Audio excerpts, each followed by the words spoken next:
ప్రతిఘటన టీవీకి స్వాగతం. క్షణక్షణం మీకోసం. ఉమ్మడి వరంగల్ జిల్లాలను వర్షాలు వణికిస్తున్నాయి.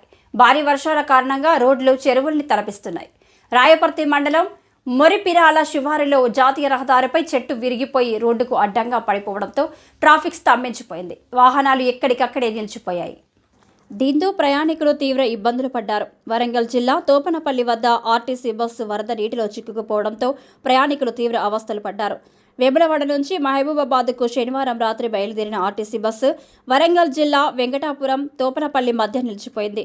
వాగు ఉధృతంగా ప్రవహిస్తుండటంతో 10 గంటలుగా బస్సులోనే అవస్థలు పడుతున్నామని ప్రయాణికులు ఆవేదన వ్యక్తం చేస్తున్నారు.